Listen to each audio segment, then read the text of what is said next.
मैं आप लोगों के सामने आपको यह समझाने का प्रयास करूंगा कि हम कौन हैं, हम कौन हैं, आप लोग कौन हैं और मैं कौन हूँ। सबके मन में यही क्वेश्चन रहता है कि हम पृथ्वी पे कौन है, हम लोग कौन हैं, मनुष्य है। मनुष्य है कि नहीं? सब मनुष्य हैं यहाँ पे, ठीक है। और मनुष्य का जो जन्म क्यों होता है धरती पे, यहाँ पे आदमी जन्म क्यों लेता है ना। इसी बात को हम लोग क्या करेंगे, समझेंगे आज। हम लोग का जन्म इस धरती पे क्यों होता है। देखो, आत्मा कभी जन्म नहीं लेती। आत्मा क्या करती है, कभी जन्म नहीं लेती। अब तुम लोग बोलेगा कि आत्मा कैसा होता है, आत्मा कैसा होता है। कभी कभी हम लोग सपना देखते हैं ना। हम लोग यहीं पे रहते हैं, हम लोग कहाँ चले जाते हैं, कभी घर चले जाते हैं ना, कहीं गाड़ी में घूमते हैं, देखते हैं कि नहीं देखते हैं। कौन जाता है वहाँ पे, हम ही लोग जाते हैं। वो हमारा क्या हुआ, एक तरह से आत्मा ही हुआ। वो कौन हुआ, एक तरह से आत्मा। शरीर यहीं रहता है लेकिन हम लोग पहुँच जाते हैं कहाँ, अपना घर चले जाते हैं यहीं रहते हुए भी। समझ गया। ये जो शरीर यहाँ रह गया हम यहाँ पर, वो क्या हुआ, मिट्टी का शरीर था, यहीं पे रह गया। जो था आत्मा वो क्या हो गया, कहाँ चले गया,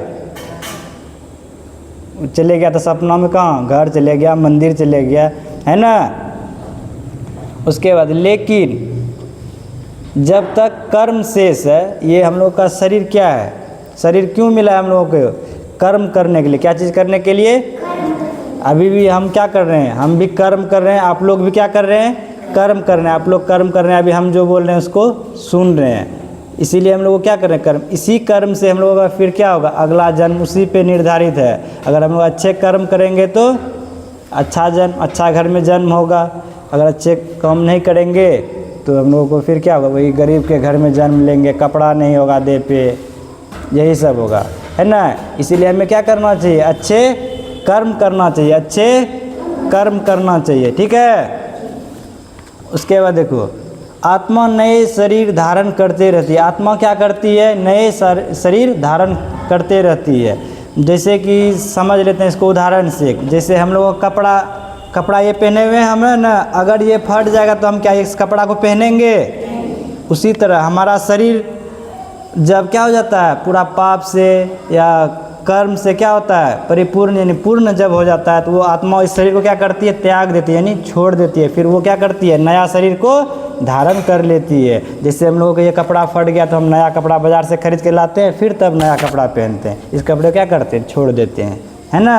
उसी तरह हमारा आत्मा भी है। आत्मा भी क्या है, उसी तरह हमारे शरीर को जब पूर्ण हो गया कर्म, इस शरीर को त्याग के फिर नया शरीर जन्म मतलब कि लेके धारण करेगी वो, ठीक है। यानी आपका जन्म आपके पूर्व जन्म के कर्मों के अनुसार हुआ है, समझ गया। यानी यहाँ हम लोग जो इतना आदमी आपस में अभी बातचीत कर रहे हैं, ये हम लोगों का पिछला जन्म का कर्म है। हम लोग ऐसा कर्म किए होंगे आपस में, जो कि आप लोग मेरे पास अभी हैं, यहाँ बैठ के सब सुन रहे हैं। ये कर्म का ही फल है। हम ये अच्छा कर्म किए होंगे, जो यहाँ पे 30-40 विद्यार्थी है सब यहाँ मेरे पास, मेरा क्या ये जो समझा रहे हैं इसको सुन रहे हैं आप लोग, ये अच्छे कर्म किए होंगे। अभी जो कर्म कर रहे हैं ये अपने नए जीवन के लिए हम लोग कर्म कर रहे हैं। ये नहीं कि जो अभी करेंगे इसका फल कल ही मिल जाएगा। ये कर्म का मतलब ये नहीं होता। कर्म जो अभी कर रहे हैं ये हमको अगले जन्म में मिल सकता है, अगले जन्म, दूसरा जन्म, तीसरा जन्म में मिल सकता है। ऐसा होता है कर्म का खेल। इसीलिए कर्म का फल पाने के लिए ये गीता में भी लिखा हुआ है। किस में लिखा हुआ है, गीता में भी लिखा हुआ है। अध्याय नंबर 4 श्लोक नंबर 17 जब हम लोग पढ़ेंगे ना, उसमें क्या लिखा है, हर कर्म का फल मिलता है, हर कर्म का फल मिलता है। हम लोग जितना भी, अगर किसी को एक थप्पड़ भी मार रहे हैं तो उसका भी क्या करना पड़ेगा, हमें फल चुकाना पड़ेगा। इस बात को क्या रखना है, आप लोगों को ध्यान में रखना है। हमें क्या करना चाहिए, अच्छा कर्म करना चाहिए, है ना। अच्छे कर्म सुख, बुरे कर्म दुख। अगर अच्छा कर्म करेंगे तो हम लोग सुख में हैं, अच्छा रहेंगे। अगर गलत कर्म करेंगे तो दुख में। सुख दुख किससे आता है, कर्म से। दुख सुख किससे आता है, कर्म से, है ना। अगर अच्छा काम करेंगे तो, अच्छा कर्म करेंगे तो हमें क्या मिलेगा, सुख मिलेगा। अगर बुरा कर्म करेंगे तो दुख मिलेगा, है ना। इसीलिए आपका जन्म कर्मों के फल भोगने और नए कर्म करने के लिए हुआ है। जैसे कि अभी हम लोग जो कर्म कर रहे हैं, फिर अगला जन्म होगा, मरने के बाद फिर जन्म लेना है। तो अभी जो कर्म करके यहाँ से जाएंगे उसी को फिर अगर अच्छा कर्म करेंगे तो उसको अगले जन्म में सुख से भोग लेंगे। अगर गलत काम करके इस बार मरेंगे तो अगले जन्म में फिर वही कर्म हमें दौड़ा दौड़ा भगा भगा के क्या करेगा, मार खिलाएगा, किसी से डांट बोली सुनवाएगा। यही सब हम लोग का कर्म है। इसीलिए हमें सोच समझ के क्या करना चाहिए, कर्म करना चाहिए। कर्म का मतलब क्या होता है, काम। कोई भी काम सोच समझ के करना चाहिए, गलत दृष्टि से नहीं करना चाहिए। कर्म का मतलब काम करना हुआ, कर्म का मतलब काम, समझ गया। उसके बाद देखो, भगवान को पाने का अवसर, कर्म से हम लोग क्या पा सकते हैं, भगवान को भी पा सकते हैं। कर्म से भगवान को भी पा सकते हैं, भगवान को भी पाने का अवसर मिल जाता है। पढ़ाई के साथ साथ हम भगवान को भी पा सकते हैं। ये नहीं कि भगवान को पाने के लिए हमें पढ़ाई छोड़ना पड़ेगा, घर छोड़ना पड़ेगा, मम्मी पापा को छोड़ना पड़ेगा, ऐसा बात नहीं है। मम्मी पापा पढ़ते हुए हम क्या पा सकते हैं, भगवान को पा सकते हैं, है ना। भगवान को पाने का अवसर देखो, बहुत जन्मों के बाद ज्ञानी मुझे ही सब कुछ मानकर मेरी शरण में आता है। बड़े बड़े ऋषि मुनि जो भी है ना, उसका कई जन्म होने के बाद, उतना ज्ञानी होने के बाद भी वो लोग तपस्या करता है। तो किस में समाने के लिए, परमात्मा में, यानी भगवान में समाने के लिए तपस्या करता है, अच्छे कर्म करता है भगवान में समाने के लिए, यानी परमात्मा में। हम लोग आत्मा हुए, भगवान क्या हुआ, परमात्मा। यानी परमात्मा में बहुत सारा आत्मा है, हम लोग आत्मा है। हम लोग क्या है, आत्मा। इसी में कोई अच्छा आत्मा है, कोई खराब आत्मा है ना।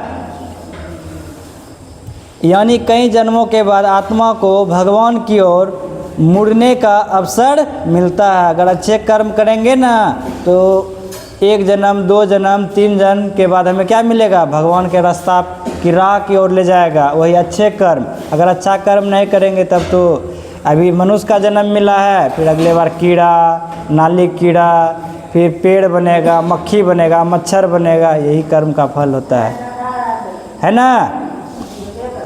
आपका जन्म भगवान को याद करने के लिए और भक्ति करने और मोक्ष पाने के लिए हुआ है।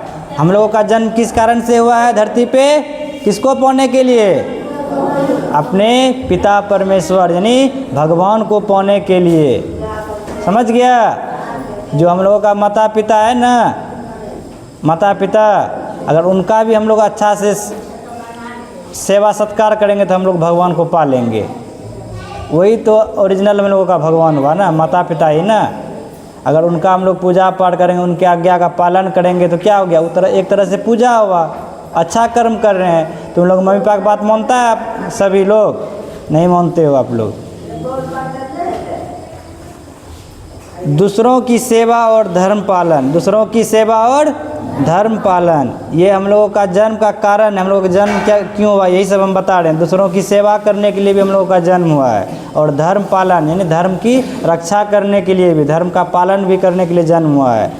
जैसे गीता का अध्याय 3 श्लोक 20 में क्या कहते हैं, श्री कृष्ण कहते हैं, जनक जैसे राजाओं ने भी लोक संग्रह समाज की भलाई के लिए कर्म किए। कर्म से कोई भी बच नहीं सकता है, कर्म को कोई छोड़ नहीं सकता है। समझ गया। अब अगर हम लोग ऐसे हाथ पैर मोड़ के खाली बैठे रहेंगे तो क्या हम लोगों के पास खाना आ जाएगा अपने आप, नहीं आएगा। उसके लिए हमें क्या करना पड़ेगा, कर्म करना पड़ेगा। क्या आप लोग जनक नाम सुने हैं, नहीं सुने हैं? तो नहीं सुने हैं तो सुनिए, जनक कौन थे, जनक के राजा, जनक एक नेपाल में है, गांव है, उसका राजा, जनक का राजा था, ठीक है। उन्होंने अपने प्रजा के लिए क्या किया, कर्म किया। वहाँ पे जब भूख प्यास वर्षा पानी कुछ भी नहीं मिलने लगा प्रजा को, तो क्या होने लगा, सब प्रजा तबाह हो गया, यानी त्राही मांग करने लगा। तो राजा के पास सब गया। तब राजा ने अपनी प्रजा की रक्षा के लिए अपने जीवन की भी आहुति देने के लिए क्या हो गया, तैयार हो गया। यानी उन्होंने तब जाके कर्म किया, यानी फसल में क्या किया, मेहनत करना चालू किया। तब जब कर्म किया तो क्या प्रकट हो गया, वहाँ उनके यहाँ भगवान का माता का जन्म हुआ। किसका? लक्ष्मी माता का, सीता माता। किसका जन्म हो गया? सीता माता का।